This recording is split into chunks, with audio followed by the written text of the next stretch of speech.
picture this. Let's say you're getting ready to watch your favorite TV show's final season. You got your snacks and food prep. You've made sure to have the next 6 hours free with no distractions. And on top of that, you got the whole goddamn house free. So the saying is perfect. Like you'll never get another opportunity like this again. Now fast forward to you actually watching the show now. And as you've just witnessed the final scenes of the ending, witnessing the epilogue of the main cast, their finished storylines and resolutions, the final battle between the heroes and the villains that have been gassed up since the beginning, and just the entire story leading to a beautiful close, you start to realize that you just wasted your time because that shit was ass. I don't know what the hell is wrong with shows nowadays, but for some reason, now they can't end anything properly. It's all been trash. It's like if the show carries on longer than 3 seasons, is that it's destined to have a slump in quality later. It's disgusting. Netflix are some of the biggest perpetrators behind this shit too. They hard mainstream these type of nefarious antics. Every time it came down to some of their best work of their shows, the directors are always out here just trying to rush the endings and make it a complete pile of dog shit because they clearly just want to get their back and dip. They don't care. It's like the effort they were putting at first to get people to even watch their show and popularize it just leaves. Because I know they were just money hungry, man. I hate you guys. But TV shows to me are a great comfort of mine. I mean, like any other human,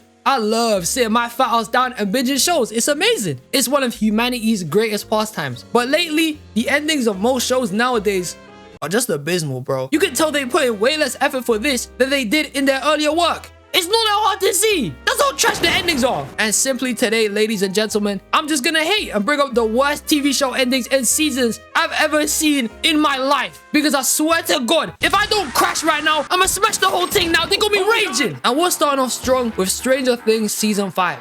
Absolute donkey doo-doo. How could you like the ending of this show? It makes no sense. And look, before I even argue on why it's even bad, let me just say my 2 piece on some good things about it that I liked in the show. Like Will having the same powers as Vecna. That shit was sick as hell. I ain't gonna lie, I was hella gassed. When my boy started grabbing up Demogorgons and start finessing them, it was crazy.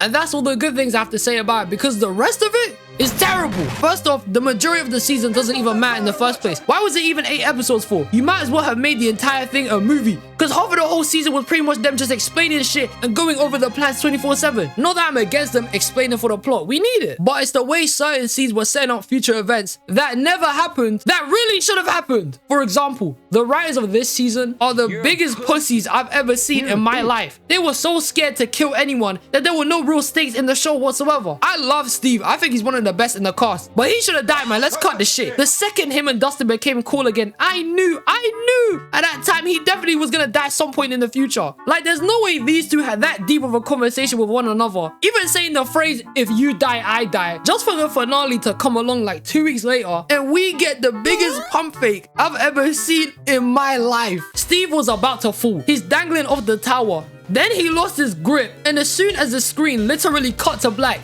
Jonathan just saved the guy. You can't make this up, bro. It's not real. Why would you do this for? Granted, it would have been a terrible way to go, but still, you can't build up conversations where the man's death could have been a big possibility just to put him in a near-death experience and not commit to it. That's weak. And this didn't happen just once, it happened twice. I don't care what you bums have to say, 11 should be dead. What kind of weak shit is making her death up for speculation? That's Mayo, man. The whole point of her having conversations with Carly, talking about their powers being too dangerous, and if they do come back from the upside down, the whole cycle of cloning and creating more super able kids would keep going. So they once again pretty much set up 11 to have a death that made sense. It once again looked like the writers were committed to following through with that, with Carly even supposedly getting murked in the process. But nah, when the finale rolled over, you want Mike to tell everyone some bullshit, saying 11 somehow made her way to fucking Finland. You can't make this up, I promise you. What was the point of putting up huge stakes building up to the finale? Vecna about to end the world and everything was about to be done out. Then when the finale happens, you made everything look so easy for them. Am I missing something? Am I crazy, man? Were you lot in the hyperbolic time chamber or something? Did you learn Super Saiyan in under a year? Because there's no way the Mind Flayer, the biggest threat in the verse, the shit that gave Will nightmares, the shit that finessed Billy and everyone else, and at the time it was only made from rats, the being that gave Vecna his powers, died in 6 minutes. Died to teenagers and kids throwing explosives and shooting guns. Vecna died to getting pushed into a spike. And this is the same guy a season ago who destroyed the whole bomber club of Hawkins, who was twisting people like a Rubik's Cube. The same man. And you mean to tell me he died by getting pushed? Who made ate this burger, man. This can't be real. You have to be joking. How could you build up a villain over 10 years just for him to die in 6 minutes? The video clip of the final battle on YouTube isn't even long enough to get monetized. That's how short the fight is. Who wrote this, man? Albert Wesker? On some 7 minutes. 7 minutes is all I can spare to play with you. Like, no! Fam, from the moment I saw this shit, I was like, this guy's a bitch. You should have seen the way the whole community jumped onto Vecna and started calling him a fraud. I mean, I've seen people actually put Vecna and Pennywise in the same conversation. And take it from me, I always knew Pennywise would come out on top. It took guys watching Welcome to Derry to realize plot armor will not save them. I've been saying that. Pennywise is a crazy villain from jump. Stop lying to yourselves. You would never beat him. But what type of horror was this final season? I mean, the ending to Stranger Things was so bad, niggas started creating Conformity Gate, a theory where people thought the events of the finale never happened, and were so delusional by this that they literally took any evidence they could find to even say that this ending wasn't the true ending. And the amount of research people would put in to think that we would get another episode was mental. People were so delusional about this. That's how objectively bad the ending is. Guys were digging into theories like trying to figure out how curse techniques work in JJK. Yeah, it's so complicated, bro. It had certain man going, one more game, one more game, one more game, one more game, one more game, one more game. It's crazy. And how do you man feel now? Because it never happened. You must feel like egg. I never believed that shit though. I knew it was fake. I knew it! You couldn't fool me, man. But the fact that people thought that wasn't the real ending should just let you know how bad it was. I mean, I didn't even cover stuff like Nancy somehow having the skills to outgun the trained military, Hopper once again pump faking his death for like the millionth time, or even Max somehow gaining back her eyesight after getting bombed in season 4. Oh my days, man. Just give it a rest. The show ended horribly. I got nothing else to say. It's ass. Next up on my list, You Season 5. And before I go on to sharing why this final season is garbage, I'm gonna let you man know something real quick. I don't hate the ending or the final season because of what happened to Joe. He deserved to be in prison after all of that. It was a perfect ending for him. If he died at the end, that would have been way too easy. And if he just escaped, that would have been some bullshit. Because at the end of the day, even though most of us may like him as a character, he's technically the antagonist in a way because he's literally a murderer. He kills people. So the man rightfully got what he deserved. But the reason why season 5 is definitely the weakest out of all of them is because anyone else should have put him in jail. Bronte is so trash. She sucks. The minute I saw this woman get introduced for the first time in the show, and I was like,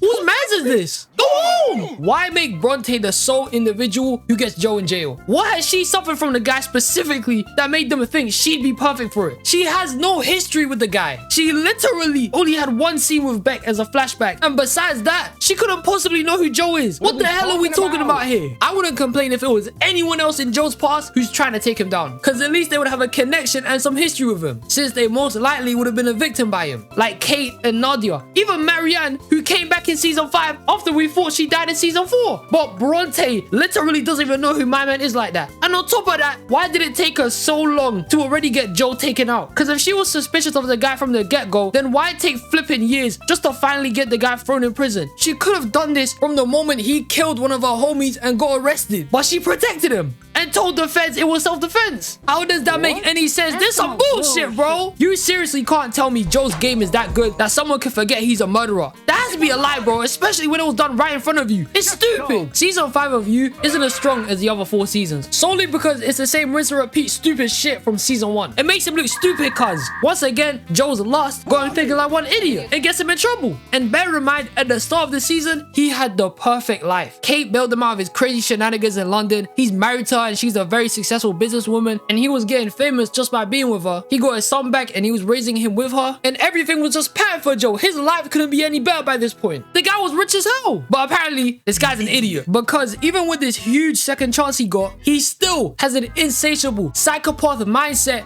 to still kill people.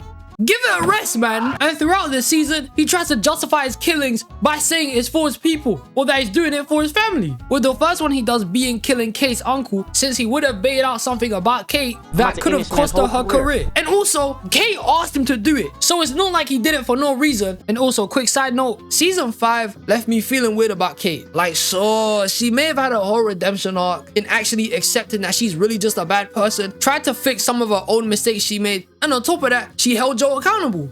But that doesn't change the fact that in the flipping ending, she gets away scot-free.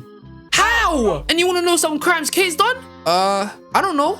How about she gave a bunch of kids cancer and she practically helped Joe, even getting him out of jail, and helped cover up a bunch of his murders. At the very least, she's an accomplice. Overall though, she did become better and a more likable character in the final season, but that doesn't take away from anything she's done prior, especially with how insane what she did was. You can't brush past it. She was low-key evil. I'm saying at least like 15 years in prison for that. No jail time for all of that is crazy. And somehow, some way, Kate and Bronte have the same flipping physical attributes as Michael fucking Myers. Because how do these two survive getting shot in the stomach, with Kate surviving a whole goddamn building burning down, and Bronte getting drowned by Joe just to somehow chase up on him with a gun? It's beyond me. What the hell is this? Are you lot superhuman or something? Did you man take the serum? You're just a human. You lot should not be surviving this shit. And like I said earlier, the ending to you isn't bad. Joe being in prison is the right ending I think most of us expected anyway. But it's more so the fact that the build up to this event was weak. Like, Joe just looked like a complete idiot throughout the entirety of the 5th season. You couldn't actually tell me that he had any smart plays like he has in the past before.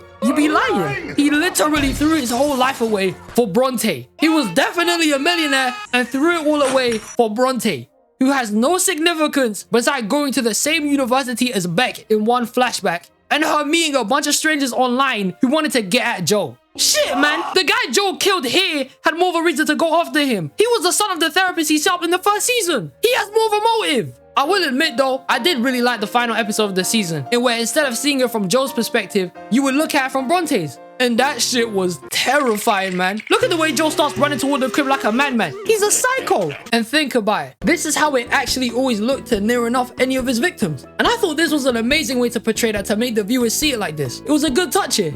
But that don't change the fact that the season was still ass. You get no sympathy from me. It's horror. Now, the final show I wanted to bring up today is one of the most heartbreaking ones for me to speak about. This show was one of the greatest of its kind. Nothing, and I mean nothing, was ever as influential to a teenager as this genuine, beautiful, peak fiction show. And that last season would make a devil cry, bro. Ahaha, see what I did there? You know, devil may cry, devil cry, yeah. Okay, I'll shut the fuck up now. The last show I want to speak about is On My Block. One of the greatest Netflix originals of all time. Anyone and their mom will tell you that there is nothing as great as the first 3 seasons of On My Block. It had everything: comedy, personality, high stakes, mystery, romance, trauma, money. It was jam-packed of every single category you could want in a show. It was amazing. And naturally, I thought before the 4th and final season even came out that it would have just been as good, if not better, than the last 3. That's how hype On My Block was. I thought it was gonna be sick. However, the 4th season is so bad. It actually hurts me, man. How did Caesar just randomly end up becoming head of the Santos? That made zero sense, especially with the whole plot of the show in the early seasons was to help Caesar get out of the gang life to begin with. What do you mean he just jumps straight back into it and becomes the leader? They never even explained that shit as well. It just happened. It was so dumb. I wouldn't have even minded it happening if they gave any context to it, or even just dedicate a couple of episodes as to why Caesar had to move up and take over for Oscar. But they never did it. So it was just some random shit they put in place and mad confusion from the start. The whole point of the early seasons was to get Caesar out. Everybody made it their goal for it to happen. And then the whole point of him becoming the leader of the Santos later on, it just contradicts all of Caesar's character development and is unexplained. Trash. The guy would never do this. His voice as well in the latest season, it pisses me off, man. I can tell he's forcing it. He goes from speaking like a normal ass teenager to having some dumb forced adult voice. Caesar, you don't sound like this, bro. This ain't you. You're still a civilian at heart. But by far, the worst thing about season 4 is Spooky. The greatest character in this show died. And for what? His death was the biggest piece of dog shit I've ever seen in my life. It was so unnecessary. This guy left the Santos, was about to have a whole chef career in some random ass town called Bakersfield. He had a pregnant wife and was about to have a whole kid and everything. Then when Caesar decided to actually go with them, like 2 seconds later, he dies. Why? We don't even know who killed him. What was the point of him dying? Someone explain that shit to me. This pissed me off, man. I can't lie. I was raging. Spooky was the GOAT. Who killed this guy, man? We'll never know as well. It's just a giant plot hole. Was it these little ass niggas? 19th Street? I swear I hate these guys, bro. They're so ugly. And they didn't even pay my boy Oscar the respect he deserved. He didn't even get a funeral. Or he wasn't even mourned for that long by the cast. All these man did was spread his ashes on a beach while Monse's mom got a whole big funeral and Olivia was getting mentioned for like 3 seasons. And he only gave Spooky 1 episode. Are we serious right now? They rushed the whole thing. The entire last season was made on speed dial. They just wanted it to be over and done with real quick. You see the way they introduced Lil Ricky in here? Mental. This guy started the Santos. All the bullshit that goes on in Free Ridge, the roller world money, everything is connected to this man. Like, Jamal has been looking for this guy non-stop since the first season. And the way they meet him in the last season is so whack. The fact that they chose to make Lil Ricky this boring ass mechanic and the interaction they have with him is so plain and boring. You gassed him up all this time for what? You had people like Cuchillos who moved crazy over him. Guys talking about him like he was one legend, but he's this bum? That's horror, man. Honestly, in my opinion, they should have just made Lil Ricky Oscar and Caesar's dad. That would have made it 10 times more dramatic. Their dad also had no importance in the show whatsoever. Like, he's just there, bro. I swear down. But I mean, I still kind of enjoyed season 4. It was still somewhat funny like the last 3 seasons. And there were some good moments, like Ruby seeking out closure from Latrell. Their conversation was real, even with Latrell regretting what he did. And this scene was phenomenal. Yet at the same time, they rushed through everything they were building up towards since near the beginning. They wanted to end the show as soon as possible. They didn't care anymore. I deadass checked out season 4 when I saw Spooky die and became a gnome. At that point, I knew this shit was some ass. The final scene isn't that terrible, with all 4 of them eventually coming together at the same spot they were watching over at the start of the first season at Abuelita's funeral party. It was sentimental, and them getting another mat from Abuelita was good. I thought it was a good finale. But season 4 in general was just made for the sake of making another season with no effort. They didn't care how good it was as long as they could finish it. It was that simple for them, man. And I genuinely loved the show. I loved the core 4. Jamal was my favorite out of these men. And when Spooky and Jamal were a duo that one time in season 3, when they were looking for Lil Ricky, it was hilarious. Chivo is one of the funniest side characters. Season 3 is personally my favorite because it was the funniest but had the best story. It was phenomenal. But then to see it all derail to this shit is enough to make a grown man cry, bro. I hate season 4 shit. But these were all the shows I wanted to go over today. Now trust me, when I tell you this, there's like a million more on Netflix I couldn't mention. They bought every show, but I'ma save them for another time. If you, man, got any other endings that pissed you off, comment down below, man. I love and appreciate all of you guys so much. And in conclusion,